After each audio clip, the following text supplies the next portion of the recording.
Morning student. आज हम लोग संस्कृत में विलोम शब्द पढ़ेंगे। संस्कृत में विलोम शब्द देखिए बच्चों, आपको पता है ना, संस्कृत में जो है तत्सम शब्दों का प्रयोग होता है। तो यहाँ पे जो शब्द दिए हैं ये सारे संस्कृत के शब्द हैं, उनका विलोम शब्द दिया है। तो पहले विलोम के शब्द किसे कहते हैं? जो विपरीत अर्थ रखते हैं उन्हें हम क्या कहते हैं? विपरीतार्थक या विलोम शब्द कहते हैं। जो शब्द अर्थ में एक दूसरे के पूर्णतः विपरीत अर्थ होते हैं उन्हें हम विलोम कहते हैं। आपस में उल्टा अर्थ रखने वाले शब्द को विलोम या विपरीतार्थक शब्द कहते हैं। यहाँ पर देखिए बच्चों, कुछ शब्द दिए हुए हैं और उनके यहाँ विलोम दिए गए हैं। इधर भी शब्द दिए हैं, विलोम दिए गए हैं। तो यहाँ देखेंगे अग्रज, पहला है शब्द अग्रज। अग्रज का क्या होगा? अग्रज मतलब बड़ा होता है। अग्रज का अनुज, अनुज, देखिए विसर्ग यहाँ लग गया है। अग्रज अनुज मतलब बड़े का छोटा हिंदी में हम बोलते हैं, तो संस्कृत में अग्रज अनुज। आदि का प्रारंभ अनादि। उदयम, सूर्य उदय होता है ना, उदय होने से उदयम, और उसका क्या होगा विलोम? उल्टा अस्तम। फिर उपकार, उपकार का क्या होगा? अपकार। कठिनम, उपकार करना, अपकार करना। कठिनम, कठिन। सरलम, सरल। ठीक। नेक्स्ट से देखिए, यहाँ शब्द दिया है जय। विसर्ग लगा है जय, पराजय जो आप हिंदी में पढ़ते हो वही जय और पराजय। जय मतलब जीत, पराजय मतलब हार। जो हार जीत होता है वही जय पराजय। दुर्जना, बुरे लोग को क्या बोलते हैं? दुर्जन, बुरे जन को। तो दुर्जना और सज्जना। फिर मृदु मतलब मीठा, कोमल, और कटु मतलब कड़वा। सत्यम, और सत्यम का विलोम क्या होगा? असत्यम। सत्यम का असत्यम। संपत्ति का विपत्ति। सुख संपत्ति खुशी होती है, विपत्ति मतलब दुख। तो संपत्ति का विपत्ति। तो बच्चों, ये हम लोग आज आपको कुछ विलोम शब्द तो आपके बुक में बहुत सारे हैं, लेकिन अभी हम लोग कुछ विलोम शब्द पढ़े हैं, उसके अर्थ जाने हैं कि शब्दों के विलोम क्या होते हैं।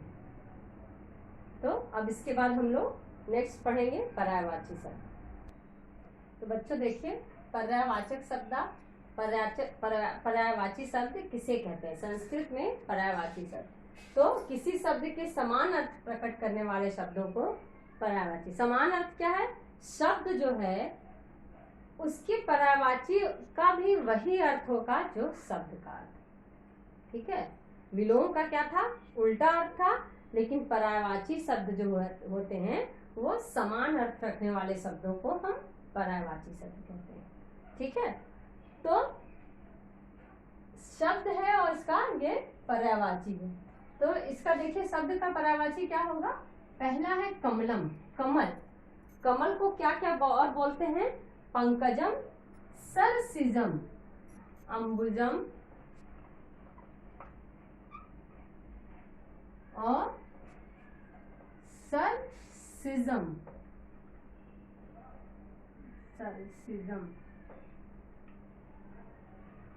सरसिजम, ये कमल का पर्यायवाची। दूसरा है गृहम। गृहम मतलब घर।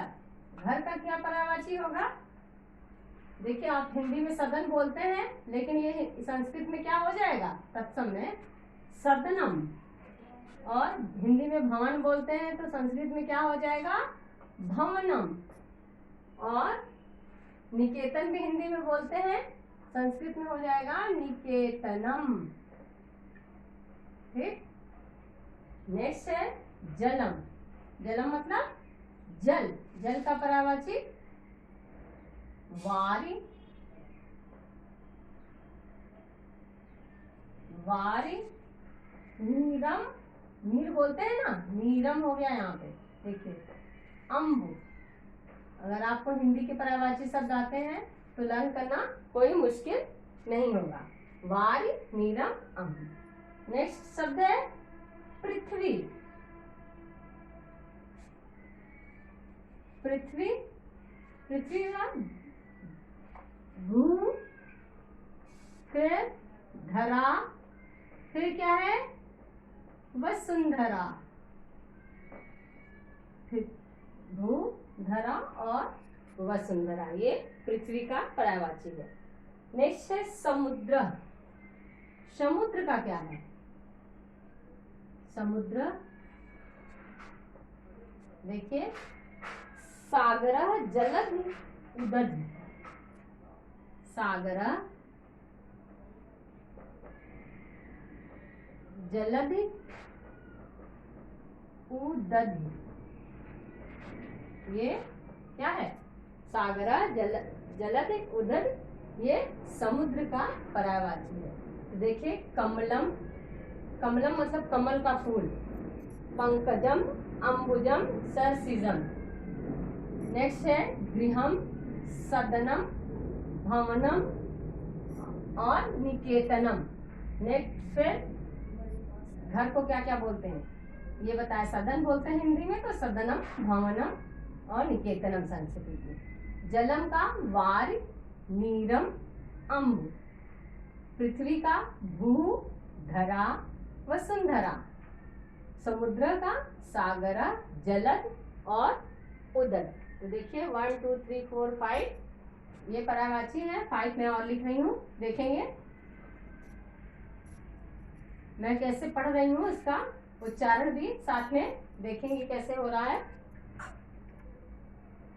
नेक्स्ट देखिए, सिंह है। सिंह क्या है? बहुत सिंह शब्द का प्रयोग बहुत संस्कृत में आता है। सिंह मतलब शेर, तो इसको क्या बोलेंगे? सिंह का क्या होगा? मृगेंद्र, मृगेंद्र, मृगेंद्र, केसरी और वन राजा। वन का राजा बोलते हैं ना सिंह को बच्चों, सिंह को वन का शेर को वन का राजा बोलते हैं। तो सिंह जो है ये वन का राजा है, और मृगेंद्र, केसरी और वन राजा इसका पर्यायवाची है। नेक्स्ट है माता। माता देखिए, माता को क्या बोलते हैं? जननी, धात्री, अम्बा। जननी, धात्री और अम्बा, ठीक। नेक्स्ट है पक्षी। पक्षी, ये देखिए पक्षी। पक्षी को क्या क्या होगा संस्कृत पर्यायवाची पक्षी का? खगा, खगा, द्विज और विहग। खग विहग बोलते हैं ना हिंदी में भी, खग विहग पक्षी को। तो खगा, द्विज, द्विज, विहग। विहग विसर्ग लगा है। पुष्पम, पुष्पम, पुष्पम का देखिए क्या होगा? कुसुमम। कुसुम बोलते हैं हिंदी में, तो कुसुमम हिंदी में कुसुम और संस्कृत में हो गया कुसुमम। हिंदी में सुमन होता है तो संस्कृत में हो गया सुमनम, ठीक है। और फिर क्या हो? प्रसून बोलते हैं ना हिंदी में, प्रसून की जगह प्रसूनम हो गया, ये संस्कृत का वर्ड प्रसूनम। नेक्स्ट है वृक्ष। लास्ट 10 वर्ड में लिखवाई हूं। वृक्ष, वृक्ष को क्या क्या बोलते हैं? तरु, हिंदी में भी तरु बोलते हैं, लेकिन यहाँ पे क्या हो गया? विसर्ग लग गया। तरु और पादपा, वृक्ष पेड़ को पादप होता है, और द्रुम, और द्रुम। तो बच्चों ये देखिए, विलोम पर्यायवाची शब्द, समान अर्थ प्रकट करने वाले शब्द को हम क्या बोलते हैं? पर्यायवाची बोलते हैं। यहाँ पे कुछ शब्द दिए हैं जिनके हम संस्कृत पर्यायवाची लिखे हैं। सिंह का मृगेंद्र, केसरी, वनराजा। माता का जननी, धात्री, अम्बा।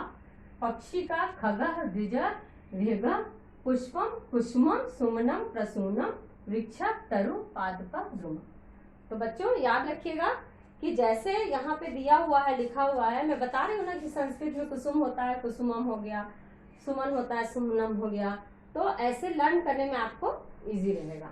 तो बच्चों आज के क्लास में हम लोग विलोम और परावाची दिए हैं। आपके एग्जाम में हो सकता है कई ऑप्शन दिया जाए कि विलोम परावाची शब्द का कि ये इतने से इसका ये परावाची ये है या ये है, तो आपको सही परावाची शब्द को देख करके मार्क करना होगा या इसका एग्जैक्ट करेक्ट विलोम शब्द क्या है उस पर सही टिक लगाना होगा। तो बच्चों पाठ में दिए गए परावाची विलोम तो पढ़ेंगे और अभ्यास में भी दिए गए जो प्रश्न हैं उसको भी परावाची शब्द उसको लर्न कर लेंगे और अपनी कॉपी में लिख लेंगे। धन्यवाद।